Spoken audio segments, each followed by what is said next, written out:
Hello, my name is Rich Howard, owner of Architectural Builders Supply. This video is to bring you a closer look at the Sargent 98-0018 outside cylinder hub.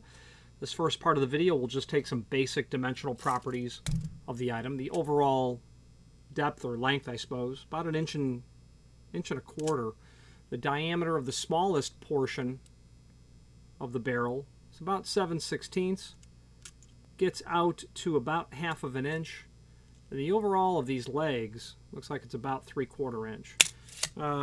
Weighs about 0.045 pound.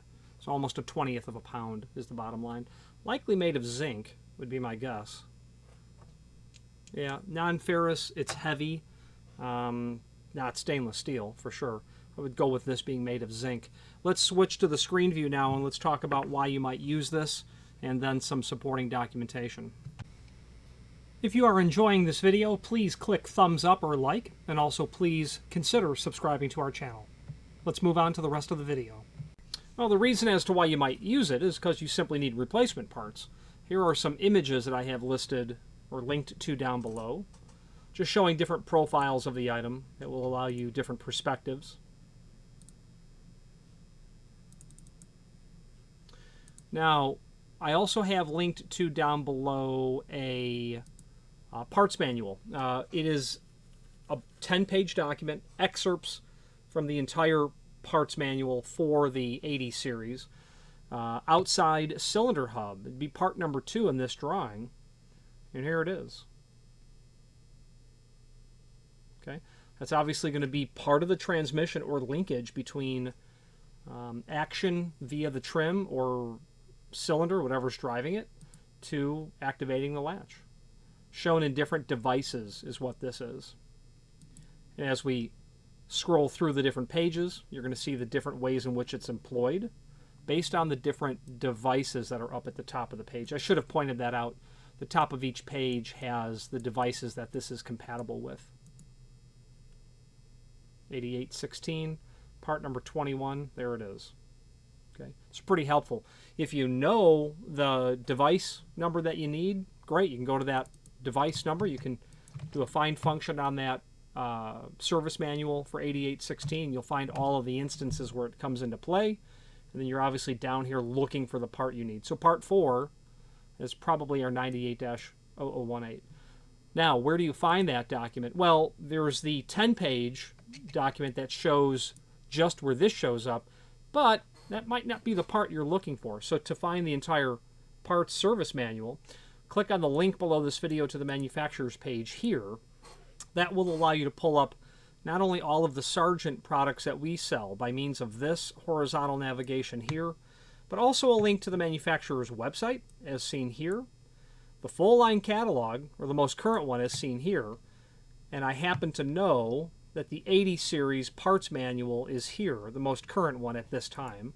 You can fire that up. It's 168 pages worth of parts drawings for these exit devices. And when I type in 8816, it happens to coincidentally show up 10 times as well. So you can cycle through that document and then search, of course, the parts that you're looking for. Let's wrap up this video on camera, but before we do so, I did want to mention the full line catalog is here. We also have full line catalogs that are almost 100 years old, and then well more than 100 years old, almost 150 in one instance. If you want to see what Sargent was making in 1910, there's your catalog. 1877, there's your catalog. That'll take some time to load, so I won't pause this video. Well, I will. I'll pause it, let it load, and show you the cover page. And there's the cover of that 1877 catalog. Who was the president then? It was Garfield in 1880. No. Oh gosh. I think Garfield in 1880. He was assassinated. Before him would have been Rutherford B. Hayes, I think. Rutherford B. Hayes, 1877. Let's look. Rutherford.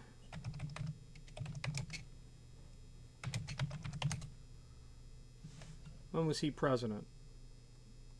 He was 1877 to 1881. I'm thinking before him was Grant. So there you go. I've said that president's name to many people, and they said, I've never heard of that president.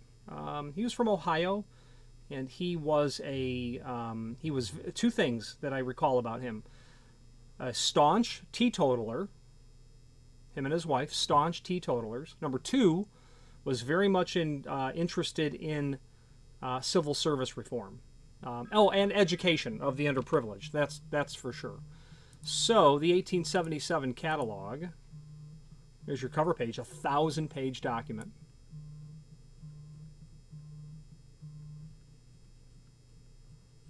All those catalogs back then had pretty epic indexes. Hinges, lots of hinges. Hinges that would cost $1,000 to replicate today. It can be done. The state capitol building of of Texas has hinges that are in this sort of certainly this Gilded Age period, and they can be reproduced. They're not inexpensive. Pivots, other hinges. As you continue to scroll down, you'll find all sorts of hardware. The Sargent of 1877 is not the same one today. And what I mean by that is 150 years ago, you would have bought all the hardware you needed for your building from a single manufacturer. Sargent does not make flush bolts. One of her sister companies does, but Sargent doesn't.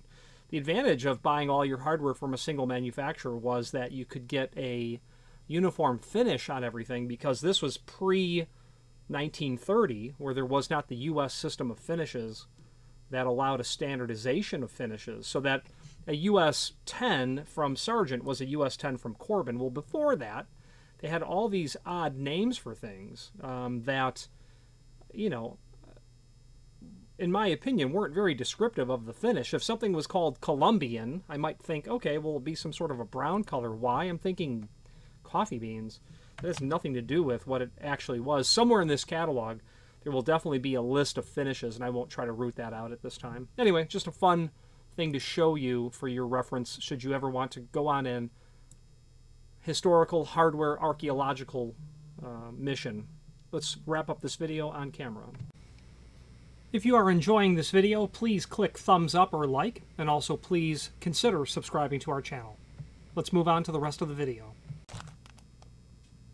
Priced and sold per piece. This client happened to order 3 of them.